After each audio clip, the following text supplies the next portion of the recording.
Hi there, and welcome to the AnitaCHAT podcast. I'm your host, Anita Rombo, and this is the podcast for growth-oriented women to have authentic, real talk. Nothing is off the table here, but as an intuitive self-relationship coach, you'll find the content gravitates towards mindset, intentional action, spirituality, and all things wellness. So if you're ready to learn, laugh, show up, and glow up to be the best version of yourself, grab your favorite bevy, settle in, and we've got lots to chat about. Hi friends, and welcome to AnitaCHAT. Today's episode of AnitaCHAT is motivated by some of my recent reflections and life experiences as a new entrepreneur about 4 months into the journey. I know that some of you tuning in may potentially be dreaming of being an entrepreneur one day or having a side business, or you may just be plain curious as corporate 9-to-5ers in terms of what entrepreneurial life is like. And I'm happy to share my reflections with you as somebody who's left the corporate world approximately 4 months ago and has started this entrepreneurial journey. I really enjoyed preparing for this episode because not only did it give me a chance to reflect on my journey thus far, but in preparation for the episode, I also stumbled across a bulleted list of reflections from September 2021. And what was really interesting about that is I was still in the corporate world at that time. I was delving deeper into my creative pursuits and hoping one day to become a potential side hustler or maybe a full-fledged entrepreneur if it really took off. But at that point in time, I had no idea that in 4 months I would be sitting and doing entrepreneurial life full-time. So here I am, and I've got some lessons to share, and let's just dive right in. The first thing I've really appreciated from this journey is the importance of knowing your why. And if you've tuned into other chats, you know that I'm really big on this, and I talk about it in a lot of different contexts. But in the context of the entrepreneurial world, the reason why I think this is so important is because I can tell you firsthand that entrepreneurship can have very high highs and also very low lows. Especially when you're starting out, there's a lot of rough patches and there's also a lot of doubt and uncertainty. You're really trying to feel your way forward. So it can be easy to feel deflated, and grounding yourself in your why can really help you through those rough patches. Secondly, another important reflection for me is that entrepreneurship is much harder than it looks. I know that some people make it look so easy, but when you're in the thick of it and you realize that you're essentially responsible for all aspects of your business, things such as sales and marketing and actually providing the service and doing competitor analysis and figuring out technology, there's a lot of moving pieces. And it is very overwhelming, again, especially in the beginning when you might be on your own and you not have a team to do this, as well as you're just figuring things out for the first time. My advice to you from this perspective is to look to create processes that streamline your workflows. So for example, these days, everyone has a social media or digital presence. So if you're working on building content, look to repurpose that content to multiple platforms and look to maybe do all your content on one day and maybe all your sales calls on another day. Also, another piece of advice I have around this is if you have the resources, don't be afraid to either outsource or hire out parts of your job. Keep in mind that there's so many moving pieces and you're only one person. So if there's somebody that's an expert in the field that can maybe produce a product that is better quality than what you could do and could also save you a lot of time, effort, and energy so that you can devote to other aspects of your business that maybe you're more interested in or are more critical, then I think that that's a really wise choice as a CEO of your business. Having said that, I do think it's important to be familiar with as much of your business as possible because there might be opportunities where you don't have the resources or you don't have help on hand and you have to be able to know what you're doing. It's also a good idea to know how the pieces fit together. So I think this is a careful balancing act. Get to know all the workflows and the processes and the technologies, but you don't necessarily have to become experts in it. Another important piece of advice that I would have for a new entrepreneur and aspiring entrepreneur is to stay in your lane. What I mean by that is, especially when you're starting out, you're just so consumed by things like vanity metrics. So for example, on social media, it's like how many followers you have, how much engagement you have with your platforms in the form of likes and shares and DMs.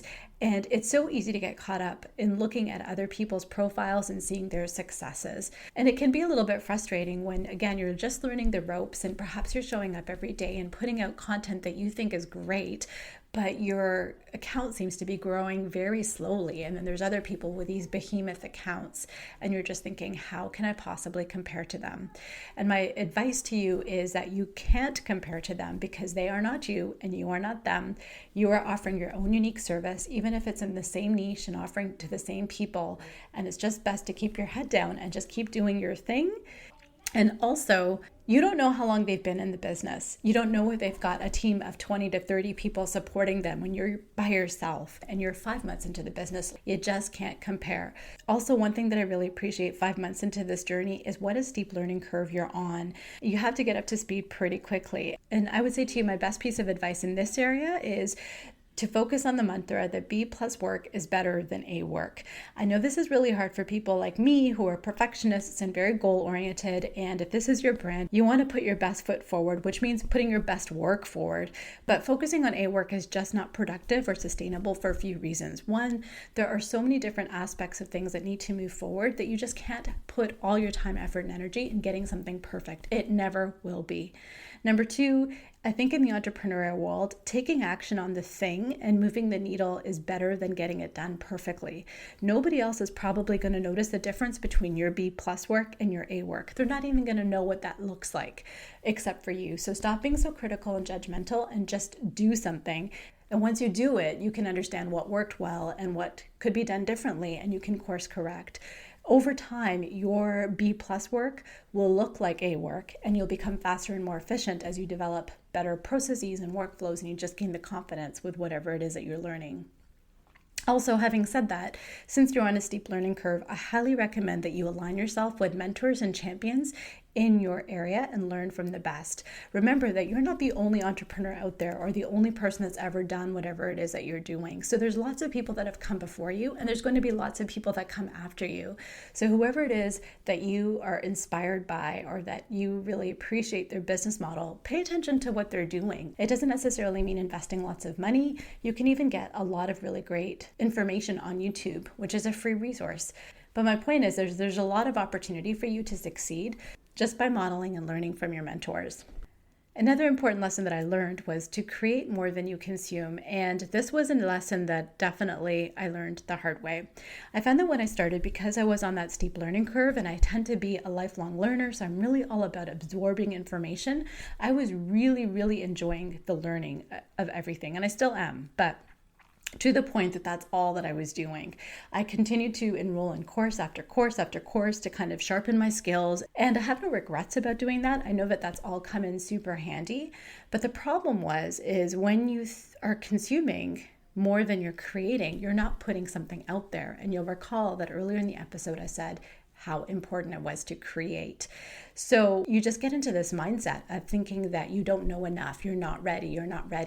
And newsflash, as an entrepreneur or in general in real life, you will never be ready. You just got to do that thing. And once you do it, then that takes away a lot of the fear, and then you can course correct and understand. So I equate it to almost like having a baby.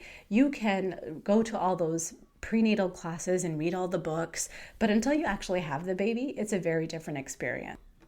Also, I can't emphasize enough how important it is to have a high vibe tribe around you. So whoever that is in terms of family, friends, anybody that is positive, supportive, cheerful, and can kindly remind you of what it is that you're doing and why it is that you're doing it when you have those low lows, that is really so helpful. Also important is in this high vibe, if you can create some sort of accountability mechanisms in the way of accountability pods. So for example, I have a pod for my writer friends. I have a pod for my friends that are creating a digital course with me. So it's really great to have people that are in the similar headspace that can help you troubleshoot things together and to give you that companionship.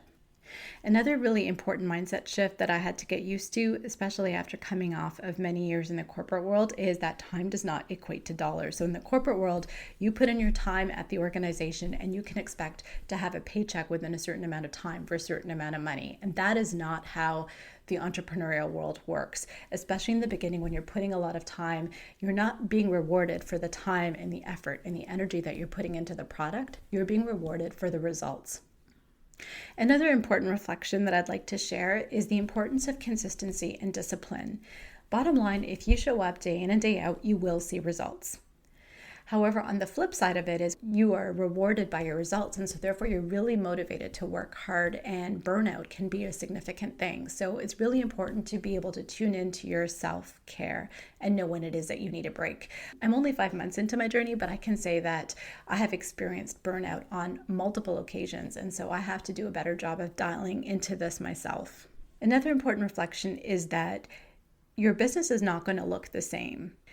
And I say that because in August of 2021, I launched my first website. Now, keep in mind, I was still working in the corporate world full time, but when I forayed into the entrepreneurial world in November, I realized that I was so proud of my website that I had initially developed, and it looked beautiful. It didn't have the functionality that I envisioned I would need later on down the road. And so I made the decision to completely rebuild my website from scratch on my own again, which was a big labor of effort, but it aligned more to my vision. I didn't have that vision 3 months earlier. Similarly speaking, when I first started out, my niche and target market was very different from what it is right now. And I can probably say that in the future, it will continue to get refined. And as we're on the steep learning curve, everything is an opportunity to learn. And I think it's super important to constantly be in a state of reflection of what worked well and what would you do differently. And by adopting that mindset or mentality, I think that you're always setting yourself up for winning. And on that note, make sure that you celebrate all the wins. Before I wrap up this episode, I will leave you with my one final major takeaway / nugget. And that is to make sure that you're having fun, learn, and believe that you can do hard things. The entrepreneurial journey is very unpredictable with many twists and turns. You're constantly figuring out problems and trying to figure out how to make things work. And so if you have the mentality that you're just enjoying it for the learning and the growth that comes with it, you will have a lot of fun. Not to mention the amount of pride and personal growth that goes into seeing the products that you have created or how far you have come. For myself, it's amazing to see what I've done in 5 months, and I'm so excited to see what I can do in the next 5. And so, my friends, I will wrap this up now. I hope that my reflections really resonated with you. If you're an entrepreneur, I'd love to hear what some of your major reflections were. And I'm thinking I'm going to be doing an episode like this in the near future so I can continue to document my journey as an entrepreneur. Bye for now. See you next week. Thank you so much for tuning into this episode of the AnitaCHAT podcast. If you haven't taken a minute to leave a review, I would absolutely love to hear from you. All you need to do is to search for the show, click your star rating, and type in a few words. Also, if there's a specific topic you'd like to see covered in this podcast, if you'd like me to be your coach, or if you want to just chat, feel free to send me an email or shoot me a message through my IG, which you'll find in the show notes. The show notes will also contain any links to the freebies that were referenced in this episode. Until next time, friends, it's been great chatting with you.